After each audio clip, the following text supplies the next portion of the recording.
Hello dear students, welcome back to our YouTube channel R education classes for easy learning. So students, आज की इस video में हम discuss करने वाले हैं प्लांट किंगडम के ऊपर।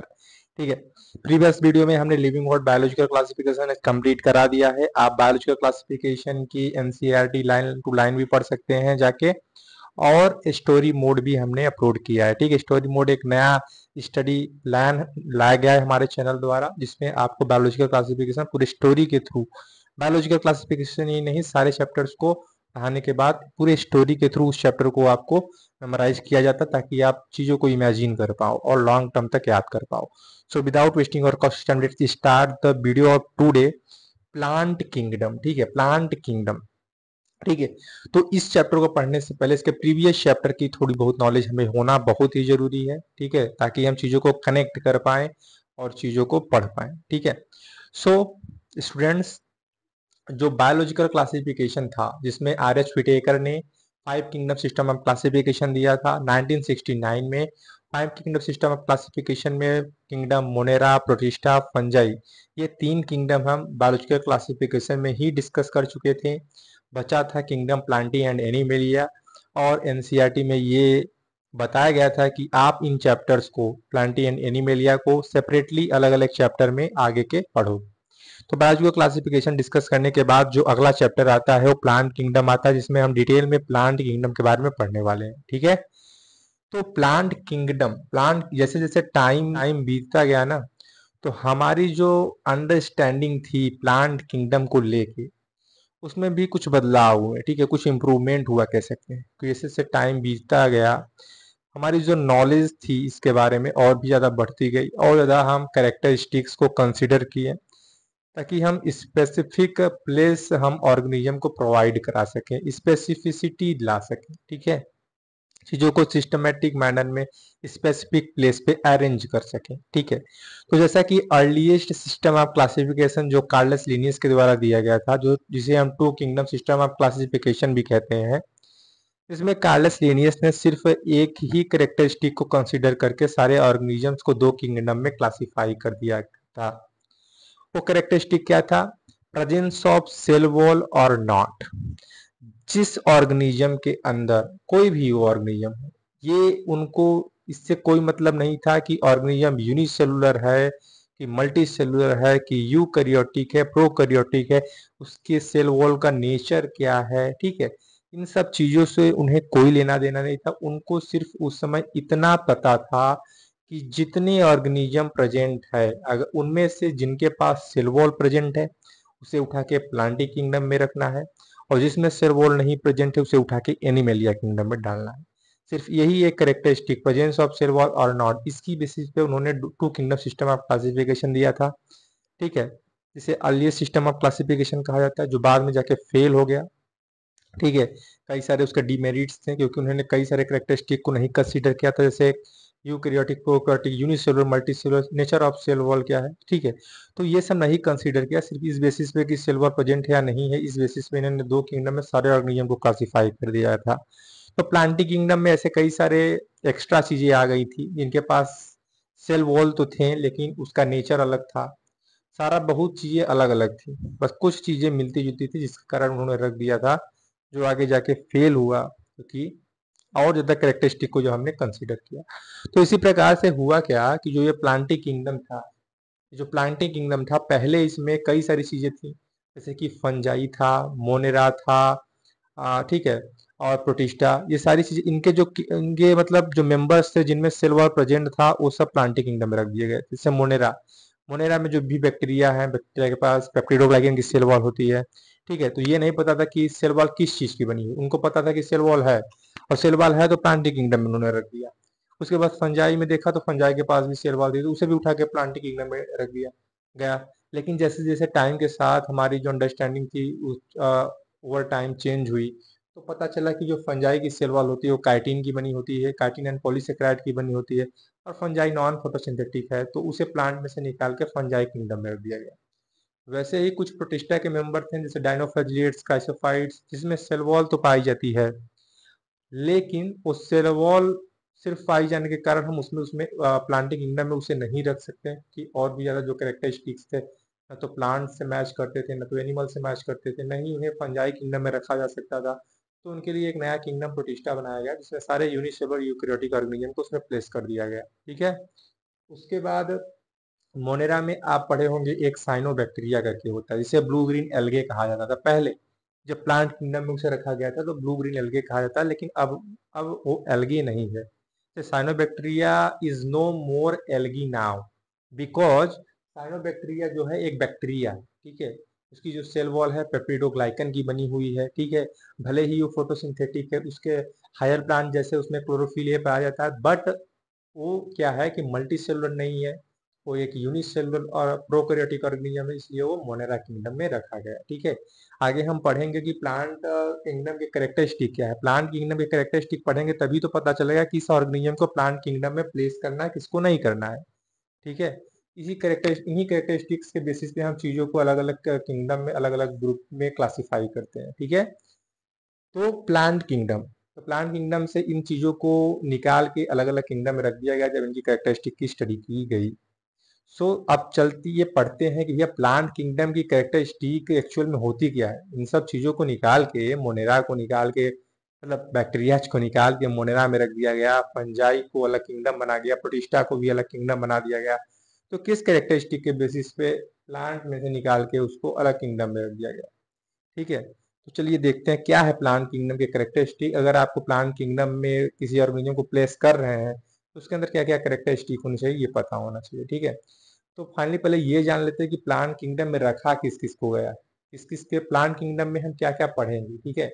तो kingdom, phylum, class, order, family, genus, species, ये जो टैक्सा हैं, इनको हम जैसे कि बायोलॉजिकल क्लासिफिकेशन में हमने इतना सिर्फ पढ़ा था, किंगडम वाइज क्लासिफिकेशन हमने पढ़ा था। क्या पढ़ा था? Kingdom wise classification. और उस किंगडम वाइज क्लासिफिकेशन में 5 किंगडम सिस्टम ऑफ क्लासिफिकेशन में हमने पढ़ा था Monera, protista, fungi, Plantae, Animalia, जिसमें फंजाई तक डिस्कस किया गया था, प्लांटी, एनिमलिया सेपरेटली डिस्कस करने के लिए बोला था। तो ये किंगडम वाइज क्लासिफिकेशन के बाद आती है phylum wise classification, kingdom, phylum. और प्लांट में होता क्या है कि एनिमल में फाइलम को फाइलम कहते हैं, लेकिन प्लांट में फाइलम को डिवीजन कहते हैं। ठीक है। तो आगे जाके किंगडम के बाद और स्पेसिफिसिटी बढ़ाने के लिए, और ज्यादा स्पेसिफिक करने के लिए चीजों को आगे भी क्लासिफाई किया गया। फाइलम आया, फाइलम के बाद क्लास, फिर ऑर्डर, फिर फैमिली, फिर जीनस, फिर स्पीसीज। ठीक है। ऐसे करके क्लासिफाई किया गया। तो यहाँ पे अभी जो हम पढ़ेंगे प्लांटिक किंगडम में, तो प्लांटिक किंगडम में हम कई सारे डिविजन्स पढ़ेंगे, जिसे एनिमल्स में फाइलम कहते हैं। ठीक है। उस डिवीजन में क्या क्या पढ़ेंगे? पहला आएगा हमारा एल्गी। ठीक है, पहला डिवीजन। दूसरा आता है हमारा क्या? एल्गी के बाद पढ़ेंगे हम ब्रायोफाइट्स। ब्रायोफाइट्स में लीवर वर्ड्स, मोसेस आ जाते हैं। उसके बाद टेरिडोफाइट पढ़ेंगे, जिसे रेप्टाइल और प्लांट किंगडम कहते हैं, जिसमें फर्न आते हैं। उसके बाद जिम्नोस्पर्म आता है, इसमें नेकेड सीड प्रेजेंट होता है, इसमें फ्लावर नहीं होता है, इसमें नेकेड सीड होता है। उसके बाद फ्लावरिंग प्लांट के बारे में पढ़ते हैं, जिसे एंजियोस्पर्म कहते हैं। ठीक है, ये सारे डिवीजन है। एल्गी में भी अब पढ़ेंगे आप तो Chlorophyceae green algae, and Phaeophyceae brown algae, and red algae जिसे रोडोफाइसी कहते हैं। ये सारी चीजें पढ़ेंगे। ठीक है। तो चलिए अब जान लेते हैं कि प्लांट किंगडम के कैरेक्टरिस्टिक क्या होते हैं। ठीक है। तो प्लांट किंगडम की जो मोस्ट इंपॉर्टेंट कैरेक्टरिस्टिक जो है यहाँ पे हमने राइट करके रखा हुआ है, आपको एकदम लाइन टू लाइन हम आपको अभी डिस्कस करा रहे हैं। Plants are multicellular eukaryotic chlorophyll containing organism. Plant जो होता है मल्टी सेलुलर होता है, यानी मोर देन वन सेल से मिलकर बना हुआ होता है। यूकैरियोटिक होता है, यानी इसका न्यूक्लियर मेम्ब्रेन जो होता है, वेल ऑर्गेनाइज्ड न्यूक्लियर मेम्ब्रेन यहाँ पे प्रेजेंट होता है इसके सेल्स में। और जितने भी डबल मेम्ब्रेन बाउंड ऑर्गेनील होते हैं वो सारे के सारे इनके सेल्स में प्रेजेंट होते हैं, इसलिए ये यूकैरियोटिक होता है। और इसके पास क्लोरोफिल भी होता है। क्लोरोफिल एक पिगमेंट होता है जो इसे ग्रीन कलर प्रोवाइड कराता है। ठीक है। तो क्लोरोफिल भी कंटेन करते हैं ये ऑर्गेनिज्म। ठीक है, जिसके थ्रू फोटोसिंथेसिस करके ये अपना खुद से फूड को प्रिपेयर करते हैं, फूड खुद से ग्लूकोज को बनाते हैं कुछ इनऑर्गेनिक सब्सटेंसेस जैसे कार्बन डाइऑक्साइड का यूज करके। ठीक है।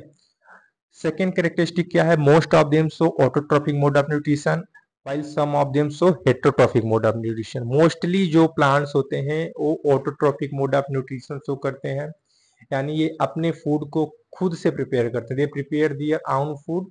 ठीक है, सेल्फ कह सकते हैं, ये खुद से अपने अंदर फूड प्रिपेयर करते हैं। अगर फूड की बात करें तो नॉर्मली हम ग्लूकोज कह सकते हैं। ठीक, वही ग्लूकोज हेटरोट्रॉपिक ऑर्गेनिज्म जो होता है, जैसे कि हम हो गए, ह्यूमन बींग जो होते हैं वो ग्लूकोज को कहाँ से लेते हैं, बाहर से लेते हैं।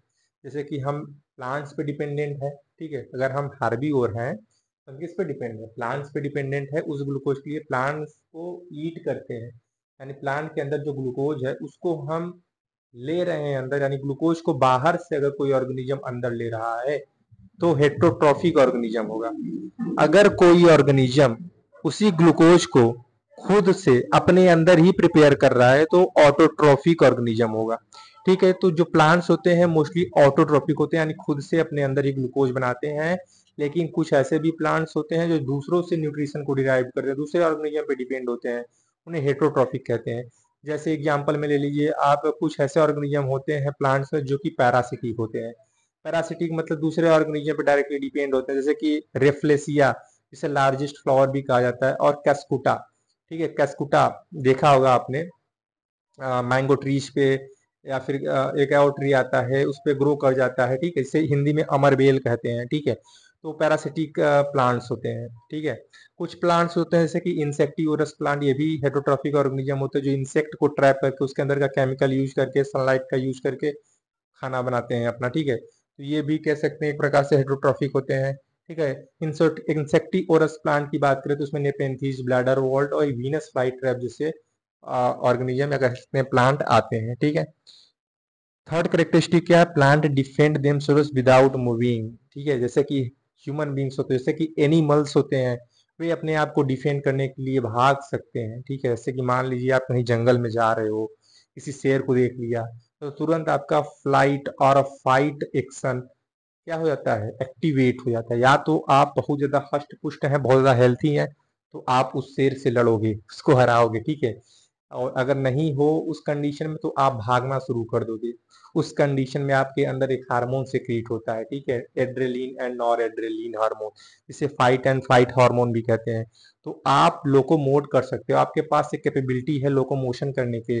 ठीक है, कि आप अगर कोई एक्सीडेंटल सिचुएशन देखते हो तो उससे या तो फाइट कर सकते हो या तो वहां से भाग सकते हो। लेकिन प्लांट के पास ऐसा कुछ नहीं होता, प्लांट लोकोमोशन नहीं कर सकता। ठीक है, वो एक ही जगह होता है। ठीक है, तो अपने आप को बचाता कैसे है, डिफेंड कैसे करता है। ठीक है, प्रीडेटर कैसे, प्रीडेटर से कैसे अपने आप को बचाता है, एक प्रकार से उसे प्रीडेटर ही तो कहोगे। अगर आप हार्बीवोर हो, आप हार्बीवोर हो, प्लांट पे डिपेंडेंट हो, प्लांट को खाते हो, तो आप प्लांट के लिए क्या हुए, प्रीडेटर ही हुए। ठीक है, तो प्लांट अपने आप को डिफेंड करने के लिए कई सारे फिजियोलॉजिकल फिजिकल चीजें को मॉडिफाई कर लेती हैं। जैसे कि कई सारे प्लांट्स क्या करते हैं, स्पाइंस को डेवलप कर लेते हैं, कांटेदार चीजें डेवलप कर लेती हैं, ताकि जो ब्राउजिंग एनिमल है उसे खाए ना, खा ना पाए। ठीक है, तो अब कई सारे तो केमिकल्स प्रोड्यूस करते हैं। ठीक है, जैसे कई एनिमल्स देखे होंगे कि जो कैलो सॉरी सॉरी फॉर वर्ड, जो कैलोट्रोपिस का पौधा होता है ना, जिसे मदार भी कहते हैं, तो उसको खाने के बाद कई एनिमल्स की डेथ हो जाती है। तो एनिमल्स जानते हैं कि इसको खाएंगे तो डेथ हो जाएगी, तो नहीं खाते ही नहीं। तो ऐसे कई सारे डिफेंस मैकेनिज्म, कई सारे केमिकल्स बनाते हैं प्लांट्स अपने आप को डिफेंड करने के लिए। उसके बाद फोर्थ कैरेक्टरिस्टिक प्लांट्स का क्या, plants have complex reproductive cycle involving alteration of generation. Plants के पास कॉम्प्लेक्स रिप्रोडक्टिव साइकिल होता है जिसे अल्टरेशन ऑफ जनरेशन कहते हैं। इसके बारे में हम आगे डिटेल में स्टडी कर रहे हैं। आपको थोड़ा सा बस रफ आइडिया मैं दे दूं कि अल्टरेशन ऑफ जनरेशन होता क्या है। देखिए, प्लांट की जो लाइफ साइकिल होती है, कि हमारी भी लाइफ साइकिल है। हम एक एज में क्या करते हैं कि पैदा जब होते हैं हम तो शिशु होते हैं, धीरे से बड़े होते हैं तो एडल्ट स्टेज में पहुंचते हैं, एडल्ट फिर उसके बाद रिप्रोडक्टिव स्टेज में पहुंचते हैं, फिर ओल्ड स्टेज में पहुंचते हैं। पूरी एक लाइफ साइकिल होती है, जैसे कि प्लांट में भी होती है ना। एक प्रकार से कह सकते हैं वेजिटेटिव स्टेज कह सकते हैं। ठीक है, जैसे कि हमारे अंदर जुवेनाइल फेज होता है, ठीक है, उसके बाद उनका रिप्रोडक्टिव फेज आता है, फिर सीनेसेंट फेज आता है। वैसे ही एक कह सकते हैं कि प्लांट के लाइफ साइकिल में दो फेजेज होते हैं, एक होता है स्पोरोफिटिक, एक होता है गैमेटोफिटिक। स्पोरोफिटिक क्या होता है कि जो स्पोरोफाइट होते हैं ना, वो स्पोर्स प्रोड्यूस करते हैं मियोसिस के थ्रू, और जो गैमेटोफाइट होता है वो प्रोड्यूस करता है क्या, गैमीट्स प्रोड्यूस करते हैं माइटोसिस के थ्रू। क्यों ऐसा होता है, क्योंकि देखिए जो स्पोरोफाइट होता है, ठीक है, जो स्पोरोफाइट होता है वो डिप्लॉइड होता है, डिप्लॉइड होता है, 2n होता है, तो वो मियोसिस करके क्या करेगा, स्पोर्स प्रोड्यूस करेगा, हैप्लॉइड स्पोर्स। और जो गैमिटोफाइट होता है वो हैप्लॉइड होता है पहले से ही। तो जो गैमीट्स होंगे वो तो हैप्लॉइड होते ही हैं, तो गैमिटोफाइट से गैमीट प्रोड्यूस करने के लिए कौन सा डिवीजन होगा? माइटोसिस यानी क्रिस्टल डिवीजन होगा। अब ये गैमीट जब प्रोड्यूस होंगे तो मेल और फीमेल गैमीट्स मिलकर जाइगोट बनाएंगे, जाइगोट से क्या बनेगा? एम्ब्रियो, फिर वही से क्या बन जाएगा? या फिर गैमेटोफाइट बनेगा। ठीक है, तो ये जो स्टेज है ना, ये हर प्लांट में अलग अलग पीरियड के लिए होती है। जैसे अगर ज्यादा पीरियड के लिए हैप्लॉइड फेज एग्जिस्ट कर रहा है तो हैप्लॉन्टिक लाइफ साइकिल होगी उस प्लांट की। अगर ज्यादा समय के लिए डिप्लॉइड स्टेज में चीजें हो रही हैं तो वहां पे उस प्लांट की जो लाइफ साइकिल होगी डिप्लॉन्टिक होगी। दोनों इक्वली हैं तो हैप्लोडिप्लॉइड फेज होगा, या हैप्लॉन्टिक डिप्लॉन्टिक या हैप्लोडिप्लॉन्टिक लाइफ साइकिल होगी वहां पे। तो यही होता है अल्टरेशन ऑफ जनरेशन। ठीक है, तो ये सारे थे हमारे प्लान की करेक्टरिस्टिक। चलिए अब हम जानेंगे कि सिस्टम ऑफ क्लासिफिकेशन के बारे में जानेंगे कि कई सारे क्लासिफिकेशन सिस्टम्स दिए गए ना, जैसे कि आर्टिफिशियल सिस्टम ऑफ क्लासिफिकेशन जो लेनियस के द्वारा दिया गया था, जो सुपरफिशियल मॉर्फोलॉजिकल करेक्टरिस्टिक्स के बेसिस पे दिया गया था। उसके बाद आया था हमारा नेचुरल सिस्टम ऑफ क्लासिफिकेशन जो अल्ट्रा स्ट्रक्चर, एनाटॉमी, फाइटोकेमिस्ट्री के बेसिस पे दिया गया था, जो George Bentham and Joseph Dalton Hooker ने दिया था। ठीक है, उसके बाद आया था हमारा फाइलोजेनेटिक सिस्टम ऑफ क्लासिफिकेशन जो इवोल्यूशनरी रिलेशनशिप पे बेस्ड था, जिसे इंग्लर प्लांटर तख्ताजान ने दिया था। ये बहुत ही एक्सेप्टेबल सिस्टम ऑफ क्लासिफिकेशन है, जिसमें चीज़ों को क्या किया जाता है, चीज़ों के फॉसिल्स की स्टडी की जाती है, जो जीवाश्म जिसे कहते हैं हिंदी में। फॉसिल्स की स्टडी करके ये पता लगाया जाता है कि इनके कॉमन इंसेस्टर कौन थे। ठीक है, तो इस प्रकार से किया जाता है चीज़ें। अगर ये नहीं अवेलेबल है तो साइटोटेक्सोनॉमी, न्यूमेरिकल टेक्सोनॉमी जैसी चीज़ें करके ये चीज़ें क्लासिफाई इनको की जाती है। ठीक है, तो चलिए उनको डिस्कस करते हैं डिटेल में और फिर आगे बढ़ते हैं इस चैप्टर में। तो स्टूडेंट्स चलिए अब जानेंगे हम सिस्टम ऑफ क्लासिफिकेशन। ठीक है, सिस्टम ऑफ क्लासिफिकेशन जैसे कि मैंने बताया कि 3 सिस्टम ऑफ क्लासिफिकेशन दिए गए। सबसे पहला जो सिस्टम ऑफ क्लासिफिकेशन था वो दिया गया था आर्टिफिशियल सिस्टम ऑफ क्लासिफिकेशन, और किसके द्वारा दिया गया था? Given by Aristotle and Carl von Linne, यानी कार्लस लिनियस जिन्हें कहा जाता है। सेकेंड जो सिस्टम क्लासिफिकेशन था उसे कहते हैं नेचुरल सिस्टम ऑफ क्लासिफिकेशन। क्या कहते हैं? Natural system of classification. ये दिया गया था George Bentham and Joseph Dalton Hooker के द्वारा दिया गया था। ठीक है, and third system of classification जिसे most acceptable system of classification कहा जाता है, जो आज हम जिसके बारे में पढ़ते हैं वो है फाइलोजेनेटिक सिस्टम ऑफ क्लासिफिकेशन, या कह सकते हैं इवोल्यूशनरी सिस्टम ऑफ क्लासिफिकेशन, जो इवोल्यूशनरी रिलेशनशिप पे बेस्ड होता है। इसको दिया था इंग्लर प्लांटल एंड तख्ताजान ने। तो चलिए एक एक करके इन सभी सिस्टम ऑफ क्लासिफिकेशन के ऊपर डिस्कस करते हैं। सबसे पहले हम लेंगे artificial system of classification, then natural system of classification, उसके बाद फाइलोजेनेटिक सिस्टम ऑफ क्लासिफिकेशन। ठीक है, सो स्टूडेंट्स जानेंगे हम अब आर्टिफिशियल सिस्टम ऑफ क्लासिफिकेशन। तो आर्टिफिशियल सिस्टम ऑफ क्लासिफिकेशन जैसा कि हमने अभी पहले बताया कि artificial system of classification Aristotle और कार्लस लिनियस के द्वारा दिया गया था। ठीक है, और किसके बेसिस पे दिया गया था? सुपरफिशियल मॉर्फोलॉजिकल कैरेक्टरिस्टिक के बेसिस पे दिया गया। एक्सटर्नल अपीयरेंस, यानी कोई ऑर्गेनिज्म को जब आप देखते हो तो उसका जो एक्सटर्नल अपीयरेंस, इसका साइज, शेप, कलर, इन सारी चीजों को हम कहते हैं मॉर्फोलॉजिकल कैरेक्टरिस्टिक। ठीक है, तो उसी के बेसिस पे ये जो क्लासिफिकेशन सिस्टम था बेस्ड था। यहाँ पे देखिए लिखा हुआ है कि बेस्ड ऑन वन और few morphological characters for grouping of organism. ठीक है, morphological characteristic such as habit, यानी habitat, colour, number and shape of leaves. ठीक है, इन सारे मॉर्फोलॉजिकल कैरेक्टरिस्टिक्स के आधार पे नॉर्मली जो था ये ग्रुपिंग की गई थी ऑर्गेनिज्म की। ठीक है, इनके ड्रॉबैक्स क्या क्या थे? दे सेपरेटेड क्लोजली रिलेटेड स्पीसीज। ठीक है, क्लोजली रिलेटेड स्पीसीज को यहाँ पे सेपरेट कर दिया गया था, दूसरे दूसरे ग्रुप्स में रख दिया गया था। दूसरा ड्रॉबैक था कि they give equal weightage to vegetative and sexual reproduction.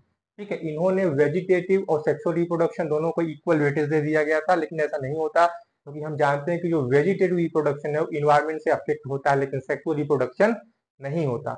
Vegetative reproduction से जो भी प्लांट्स आते हैं, यानी मान लीजिए कोई प्लांट है, ठीक है, उसकी कटिंग करके आप दूसरा प्लांट रीजनरेट कर रहे हो तो उसे कहेंगे वेजिटेटिव रिप्रोडक्शन। तो उससे जो प्लांट बन के आ रहा है हमारे पास वो 100% पेरेंट कॉपी होता है। ठीक है, लेकिन सेक्सुअल रिप्रोडक्शन में क्या होता है, जब भी कोई नया ऑर्गेनिज्म बनता है तो उसमें कुछ ना कुछ वेरिएशन होता है। ठीक है, जो variation generation to generation accumulate होता रहता है और बाद में जाके इवोल्यूशन काज करता है। इसी वेरिएशन के कारण होता क्या है कि जो इंडिविजुअल्स होते हैं, हर एक इंडिविजुअल, ठीक है, एक दूसरे से थोड़े बहुत अलग होते हैं, जिसके कारण उनकी जो एडाप्टेबिलिटी होती है डिफरेंट इन्वायरमेंटल कंडीशन में वो अलग अलग होती है। ठीक है, तो ये है क्या होता है हमारा आर्टिफिशियल सिस्टम ऑफ क्लासिफिकेशन। अब चलिए डिस्कस करेंगे natural system of classification. So student next हमारा है नेचुरल सिस्टम ऑफ क्लासिफिकेशन, जो किसने प्रपोज किया था? Proposed by George Bentham and Joseph Dalton Hooker. ठीक है, ये नेचुरल सिस्टम ऑफ क्लासिफिकेशन है जो आर्टिफिशियल सिस्टम ऑफ क्लासिफिकेशन के बाद आया था। ठीक है, जब उसके ड्रॉबैक्स आने लगे तो एक नया सिस्टम ऑफ क्लासिफिकेशन दिया गया था, नेचुरल सिस्टम ऑफ क्लासिफिकेशन। ये किस पे बेस्ड था, चलिए ये देख लेते हैं। तो not based only on external but also internal features like ultra structure, anatomy, embryology and phytochemistry. ठीक है, जैसा कि आर्टिफिशियल सिस्टम ऑफ क्लासिफिकेशन में हमने देखा था कि ये सिंपल मार्कोलॉजिकल कैरेक्टरिस्टिक यानी एक्सटर्नल अपीयरेंस पे बेस्ड था, लेकिन natural system of classification external appearance पे तो बेस्ड था, लेकिन सिर्फ एक्सटर्नल अपीयरेंस यानी सिर्फ मार्कोलॉजिकल कैरेक्टरिस्टिक पे बेस्ड नहीं था। ये बेस्ड था external and also internal features like ultra structure, anatomy. Anatomy मतलब क्या, जो बॉडी के अंदर चीजें हम पढ़ते हैं। ठीक है, एनाटॉमी, एम्ब्रियोलॉजी। ठीक है, एम्ब्रियोलॉजी एंड फाइटोकेमिस्ट्री। ठीक है, इन सारी चीजों पे क्या था, ये नेचुरल सिस्टम ऑफ क्लासिफिकेशन हमारा बेस्ड था। ये किसके द्वारा प्रपोज किया गया था? George Bentham and Joseph Dalton Hooker. ठीक है, ये भी कह सकते हैं एक बढ़िया सिस्टम ऑफ क्लासिफिकेशन था, लेकिन इसे और बढ़िया और स्पेसिफिक बनाने के लिए, ठीक है, हमारे जो बाद में भी जो साइंटिस्ट आएंगे जिन्होंने फाइलोजेनेटिक सिस्टम ऑफ क्लासिफिकेशन दिया और स्पेसिफिसिटी प्रोवाइड किया, उनका नाम था इंग्रर प्रांटल एंड तख्ताजान। तो वो सिस्टम ऑफ क्लासिफिकेशन चलिए डिस्कस करते हैं, क्योंकि वो जो सिस्टम ऑफ क्लासिफिकेशन है वो most specific system of classification है। और साइंस में हमेशा हम क्या ढूंढते हैं? स्पेसिफिसिटी ढूंढते हैं। जितना स्पेसिफिक चीज हो सकता है उतना स्पेसिफिक चीज हम करते हैं। जो सबसे ज्यादा स्पेसिफिक होगा वही हम क्या कर लेते हैं? एक्सेप्ट कर लेते हैं। ठीक है, तो चलिए पढ़ते हैं इसके बाद वाला फाइलोजेनेटिक सिस्टम ऑफ क्लासिफिकेशन। तो स्टूडेंट्स अब पढ़ने वाले हैं फाइलोजेनेटिक सिस्टम ऑफ क्लासिफिकेशन, जो इवोल्यूशनरी रिलेशनशिप पे बेस्ड है। जहां पे हम देखते हैं बेस्ड ऑन इवोल्यूशनरी रिलेशनशिप। ठीक है, इवोल्यूशनरी रिलेशनशिप का क्या मतलब है? यहाँ पे हम देखते हैं कि ऑर्गेनिज्म का जो इवोल्यूशन होता है किस पर्टिकुलर ऑर्गेनिज्म से हुआ है। ठीक, जैसे कि मंकी और आजकल के जो एप्स हैं और जो ह्यूमन है, ये जो तीनों ऑर्गेनिज्म हैं अगर हम इनको लें तो इन तीनों के बीच में काफी सारी सिमिलरिटीज देखने को मिलती है। तो ऐसा ये कहा जा सकता है कि इनके जो एंसेस्टर होंगे वो कॉमन होंगे। ठीक है, तो ये होता है इवोल्यूशनरी रिलेशनशिप। इनके बीच में क्या इवोल्यूशन का रिलेशनशिप है, ये किससे इवॉल्व होके आए हैं। ठीक है, यहाँ पे जो फॉसिल्स होते हैं ये बहुत ही इंपॉर्टेंट रोल प्ले करते हैं। ठीक है, इवोल्यूशनरी रिलेशनशिप को इल्यूसिडेट करने के लिए, ठीक है, उसको जानने के लिए। तो फॉसिल्स क्या होते हैं? जीवाश्म होते हैं, यानी जो जो जीव जो डेड ऑर्गेनिज्म होते हैं उनके इंप्रेशन रॉक पे आपको देखने को मिल जाएंगे, या फिर दबे हुए जो ऑर्गेनिज्म होते हैं उनके इंप्रेशन, या फिर जो उनके बोन्स होते हैं जो कई सालों बाद हमें मिट्टी में खोदने के बाद मिलते हैं, ये सारे फॉसिल्स होते हैं। ठीक है, रिमेन ऑफ डेड ऑर्गेनिज्म, ठीक है, उसे फॉसिल कहते हैं। तो ये फॉसिल्स की स्टडी करके हमको ये इनके इन ऑर्गेनिजम्स के बारे में, इनके इवोल्यूशनरी रिलेशनशिप के बारे में काफी ज्यादा चीजें पता चलती है। ठीक है, इसके बेसिस में हम इसे क्लासिफाई करते हैं फाइलोजेनेटिक सिस्टम ऑफ क्लासिफिकेशन के अंडर। ठीक है, तो यहाँ पे क्या है कि this assume that organism belonging to the same taxa have a common ancestor. यानी ये कह रहा है कि भैया अगर कोई ऑर्गेनिज्म सेम टेक्जा यानी सेम कैटेगरी पे, सेम कैटेगरी उसकी है, सेम कैटेगरी के अंदर ऑर्गेनिज्म आ रहे हैं, तो उनके एंसेस्टर भी कॉमन हो सकते हैं। ठीक है, जैसे टेक्सा की बात करें तो हमने पढ़ा था kingdom, phylum, class, order, family, genus, species. तो किंगडम एनिमेलिया है, ह्यूमन भी, मंकी भी। ठीक है, तो इनका टेक्सा यहाँ पे सेम है। और स्पेसिफिक है तो फाइलम आता है। ठीक है, फाइलम के अंदर आ जाएगा हमारा क्या? कॉर्डेटा आएगा, उसका भी क्या होगा? कॉर्डेटा। कॉर्डेटा के अंदर भी वर्टिब्रेटा, तो उसका भी वर्टिब्रेटा है। यानी टेक्सा जो है सेम कैटेगरी में हम आ रहे हैं, तो कहीं ना कहीं जो हमारे इंसेस्टर है वो भी कॉमन रहे होंगे। यही कहने का मतलब है इसका। When there is no fossil evidence, then we consider many other sources to। अगर मान लीजिए किसी कारणवश किसी ऑर्गेनिज्म का फॉसिल नहीं प्रेजेंट है, तो हम कोई मतलब कि अदर सोर्सेस को भी कंसिडरेशन में लेते हैं, जैसे कि न्यूमेरिकल टेक्सोनॉमी हो गया, साइटोटेक्सोनॉमी हो गया और कीमोटेक्सोनॉमी हो गया। ये क्या है? न्यूमेरिकल टेक्सोनॉमी की बात करें तो हम जैसे कि मान लीजिए कि कोई ऑर्गेनिज्म है, ठीक है, दो तीन ऑर्गेनिज्म हमने ले लिया, ठीक है, अब हमें उसे क्लासिफाई करना है, तो हम न्यूमेरिकल टेक्सोनॉमी की अगर बात करें तो उसमें हम उनके कैरेक्टरिस्टिक्स को देखेंगे।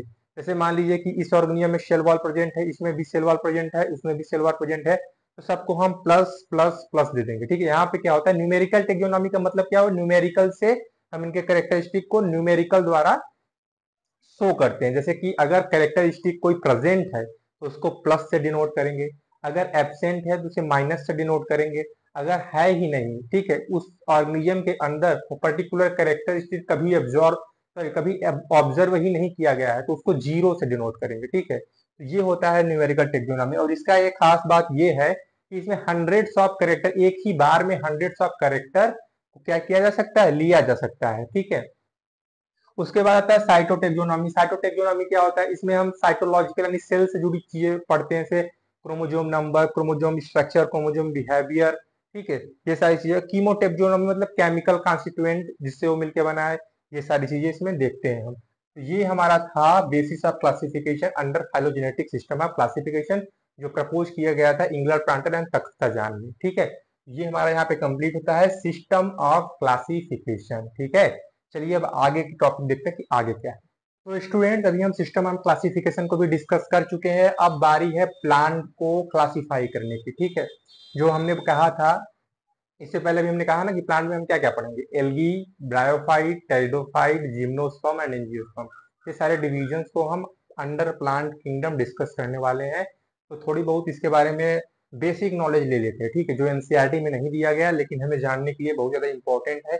ये सारी चीजें जानते रहेंगे तो हम इजिली कनेक्ट कर पाएंगे आगे की चीजों को। ठीक है, इसके बाद हम सारी चीजें एनसीईआरटी बुक से लाइन टू लाइन पढ़ने वाले हैं। ठीक है, इसके बाद एल्गी आएगा, एल्गी के बाद ब्रायोफाइट, ब्रायोफाइट के बाद टेरिडोफाइट, जिम्नोस्पर्म, एंजियोस्पर्म, यही सारी चीजें बचेंगी। और लास्ट जो टॉपिक है वो अल्टरेशन ऑफ जनरेशन है। तो बस यही टॉपिक्स बचे हैं, तो ये हम एनसीईआरटी की बुक से लाइन टू लाइन करने वाले हैं इसी वीडियो में।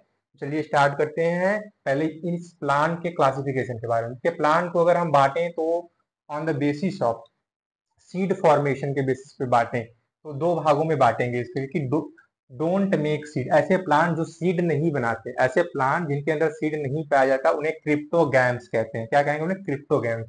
और ऐसे प्लांट जो सीड बनाते हैं, सीड का फॉर्मेशन करते हैं, उसे फेनरोगैम्स कहते हैं। ठीक है, तो इस प्रकार से हम दो कैटेगरी में क्लासिफाई कर दिए। उसके बाद क्रिप्टोगैम के अंदर कौन कौन आएंगे, क्रिप्टोगैम के अंदर भी दो टाइप के प्लांट आते हैं। एक ऐसे प्लांट्स होते हैं जिनका जो रूट होता है ना, रूट स्टेम लीफ, वो ट्रू नहीं होता, has no true root stem and leaf, यानी इनकी जो बॉडी होती है ये रूट स्टेम लीफ में एकदम अच्छी तरीके से डिफरेंशिएट नहीं होती। कि ऐसे कि हम कोई अगर प्लांट देखें इजली से एंजियोस्पर्म का, ऐसे मैंगो ट्री ले लीजिए, तो उसका रूट, उसका स्टेम, उसके लीफ एकदम बढ़िया से हम बता सकते हैं कि इसमें कहाँ कौन चीज है।